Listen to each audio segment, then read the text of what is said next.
A Reconquista foi um longo período de batalhas, mais precisamente 8 séculos, onde bem basicamente os cristãos da Península Ibérica empreenderam a retomada daqueles territórios que desde o princípio do século VIII haviam sido perdidos aos muçulmanos. E é bem no contexto dessa reconquista que nasce uma nação muito importante e que, embora fosse limitada em extensão territorial, acabou realizando feitos extraordinários, desde navegações, descobrimentos e conquistas, se transformando num poderoso império. Hoje nós vamos falar da origem do reino português na Batalha de Ourique. Essa célebre batalha ocorreu em 1139, mas ao iniciarmos o século XII, na realidade já havia perto de 4 séculos que os muçulmanos dominavam a maior parte da Península Ibérica. Em 711, o Califado Omíada atravessa o Estreito de Gibraltar e, se aproveitando da fraqueza do reino visigodo, invade toda a Península Ibérica. O reino visigodo é destruído e os cristãos são empurrados até as Astúrias, no extremo norte da Espanha. Mas, após a vitória heróica na famosa Batalha de Covadonga, os cristãos empreendem a sua reconquista. Porém, durante 3 séculos e meio, os cristãos pouco puderam fazer, na verdade, diante do poder dos mouros. As coisas só iriam mudar significativamente no século XI, e é Afonso VI, rei de Leão, Castela e Galiza, quem retoma o vigor da reconquista. Com um reforço de cavaleiros vindos da França, Afonso VI se sai vitorioso em diversas batalhas contra os almorávidas e expande os domínios cristãos. Mas, para retribuir o auxílio que ele recebeu dos nobres cavaleiros franceses, ele é obrigado a fazer algumas concessões, seja de territórios ou até mesmo a mão de suas filhas, a estes guerreiros que vieram reforçar o exército cristão na Reconquista.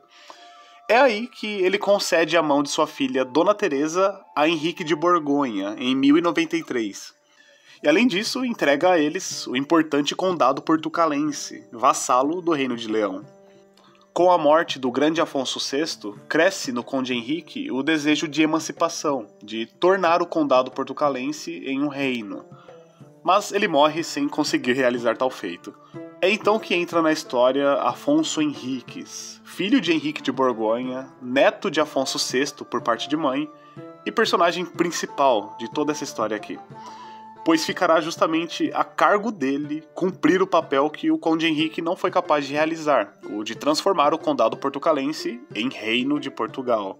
Ainda muito jovem, Afonso Henriques vence sua própria mãe na Batalha de São Mamede, em 1128, o que lhe assegura a soberania sobre seus territórios frente às pretensões dos reinos vizinhos e de facções internas.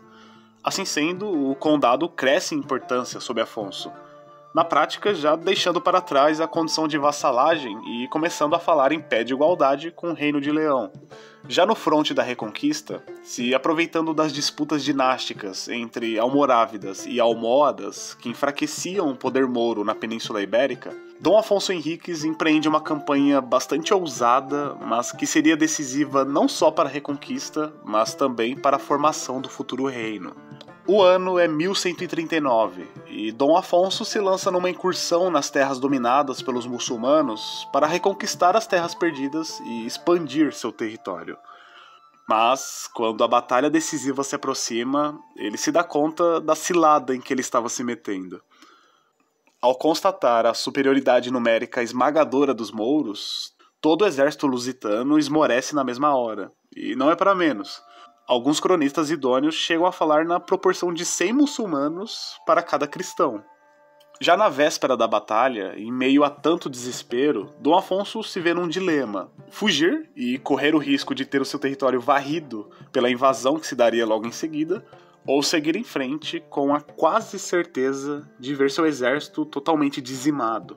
Entre uma e outra opção, ele resolve apelar para os céus e esperar por uma intervenção divina. Então ele entra na sua tenda e dirige em seguida uma prece a Deus, suplicando por seu auxílio. Cansado, ele adormece e mais tarde, naquele mesmo dia, ele vê um raio de luz muito forte no céu e dentro deste raio a cruz de Cristo resplandecente e Jesus crucificado nela. Afonso, completamente emocionado, se lança por terra e diz o seguinte, segundo sua própria narração dos fatos: "A que fim me apareceis, Senhor? Quereis porventura acrescentar fé a quem tanta traz no peito? Se o inimigo vos pudesse ver, como eu vos estou vendo, talvez eles pudessem acreditar em vós. Por mim, creio que sois o Deus verdadeiro, filho da Virgem e do Pai eterno.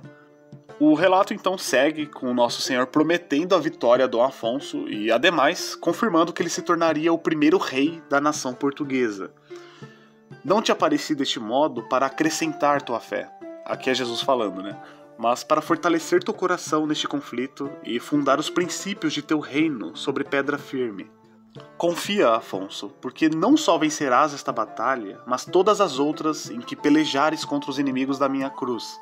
Acharás tua gente alegre e esforçada para a peleja, e te pedirá que entres na batalha com o título de rei.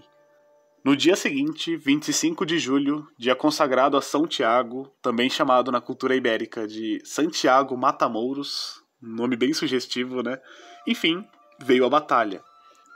Os detalhes sobre a Batalha de Ourique, infelizmente, são muito escassos, mas a tradição afirma que Afonso Henriques obteve uma estrondosa vitória não sobre um rei mouro naquele dia, não 2, mas 5 reis mouros foram derrotados por Dom Afonso na Batalha de Ourique.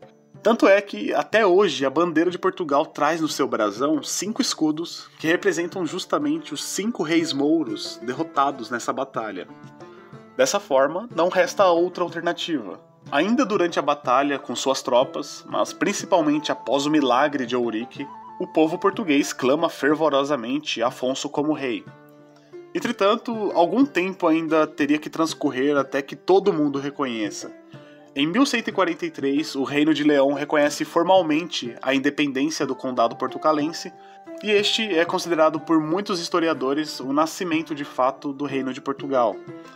Em 1147, Dom Afonso conquista aquela que no futuro, mais precisamente a partir de 1255, se tornaria a capital do Reino Português, Lisboa, após 4 meses de cerco e com a ajuda de cruzados vindos de várias partes da Europa. É só mais tarde, em 1179, que a Santa Sé reconhece de fato Afonso como rei de Portugal, através da bula Manifestis Probatum, do Papa Alexandre III. E por fim, é interessante a gente finalizar com um fato que envolve diretamente o Brasil. Não que toda a história de Portugal já não seja uma história atrelada do Brasil, né? Já que nosso país foi descoberto por Portugal e por muito tempo foi uma colônia portuguesa.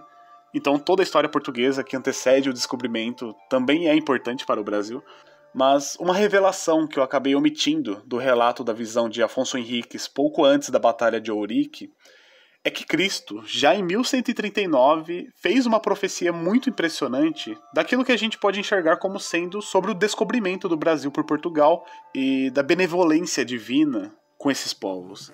Então, segundo a narração de Afonso Henriques, Jesus teria lhe dito o seguinte: Eu sou o fundador e destruidor dos reinos e impérios, e quero em ti e em teus descendentes fundar para mim um império, por cujo meio seja meu nome publicado entre as nações mais estranhas. Ao qual Afonso teria respondido: Por que mérito, Senhor, me mostrais tão grande misericórdia? Ponde vossos benignos olhos nos sucessores que me prometeis e guardai salva a gente portuguesa. E agora presta atenção na resposta de Jesus. Não se apartará deles, nem de ti nunca, minha misericórdia, porque por sua via tenho aparelhadas grandes searas, e a eles escolhidos por meus segadores em terras muito remotas. Assim, pode-se dizer que este é o verdadeiro primeiro documento da história do Brasil. A história do Brasil começa muito antes da chegada dos portugueses. Ela foi profetizada antes mesmo do nascimento da nossa pátria-mãe, Portugal, como país independente. Isso só demonstra ainda mais como Deus escolheu Portugal para intervir na história do mundo, porque mesmo esse sendo um país pouco significativo do aspecto populacional ou territorial, ele foi capaz de realizar muitas coisas maravilhosas. Então, like se gostou, se inscreve no canal e ativa o sininho aí para receber mais vídeos como esse aqui. Comenta aí embaixo também a sua opinião, a sua sugestão ou a sua crítica. A sua participação e o seu engajamento são muito importantes para o crescimento do canal. E tão importante quanto é se você puder virar membro. Você pode ver esses nomes que estão subindo aí pela tela, né? E eles são os apoiadores do canal. Eles são os que fazem todo esse projeto aqui se tornar financeiramente viável. Então, meu muito obrigado a você que já é um apoiador do canal, a você que pensa em apoiar e a você que assistiu esse vídeo até o final. Então um grande abraço, fica com Deus e até o próximo vídeo. Eu fui!